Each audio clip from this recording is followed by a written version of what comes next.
Hello, I'm James Daybell from the University of Plymouth, where I'm Professor of Early Modern British History. And over the last 3 years, since 2016, I've been leading a fascinating research project here at Powderham Castle, studying the architectural history and the Courtenay family. The project has been a collaboration between academics at the University of Plymouth as well as at the University of Pennsylvania in the United States. And we've brought together historians, architectural historians, book specialists, manuscript specialists, and people who are interested in historical preservation. Imagine it as Time Team. And so we've had one team who have been lifting up floorboards and peeling back wallpaper in order to uncover the secret history of the architecture during the 18th century of this castle, with another team who've been beavering away in the archives in London, down in Exeter at the Record Office, and also within the castle's archives themselves. The papers of the Courtenay family are dispersed in 3 main collections. There's a large cache of medieval documents in the British Library. There is a ton of material, the Courtenay papers, at Devon Heritage Centre, and here in the castle itself we have this fabulous library which has over 5,000 books in it from the 16th century onwards, and we also have the castle archives. And the castle archives are a veritable treasure trove of material relating to the household, including correspondence, maps, deeds, wills, and importantly, account books.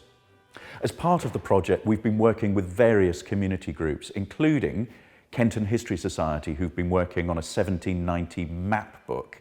We've been working with Devon History Society, who've been beavering away in the archives at Devon Heritage Centre, working on the account books in order to reconstruct spending on the building that was undertaken in the second half of the 18th century and first few decades of the 19th century. We've also had local school children in from Kenton Primary School who were learning about what it was like to live in the 18th century in a country house, both upstairs and downstairs. And our research has also fed into the interpretation of this historic house.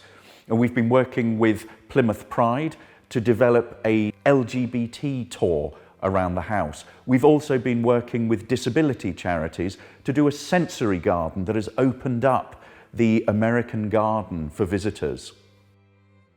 In addition to the archives room, there is a tremendous wild archive in the top of the house, which literally a series of rooms full of trunks and cases and all sorts of books and boxes of materials that have been uncatalogued, which we have worked through systematically. And now I'd like to take you through the castle to the archives room to have a look at some of the treasures of Powderham Castle's archives.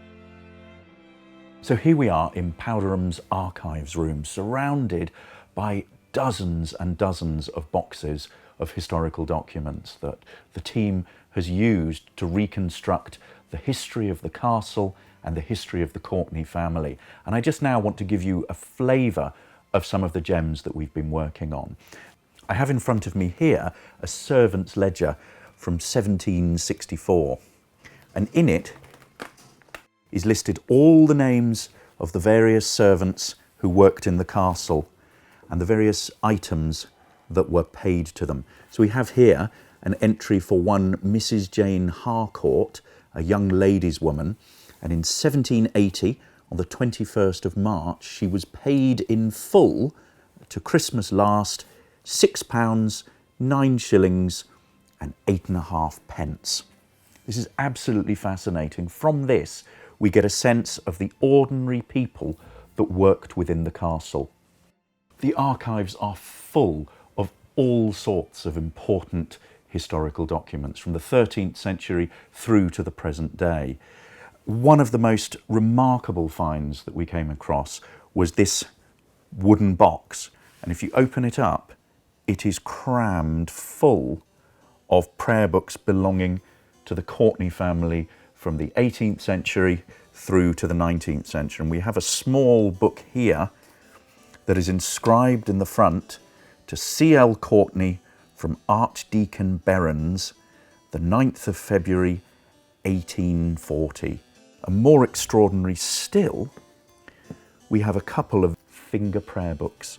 And a little prayer book like this was small enough to just be able to slip into one's top pocket.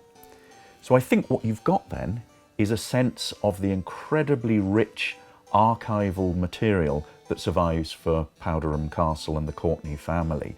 And this has been the backbone of the research project that the University of Plymouth and the University of Pennsylvania have been engaged with here.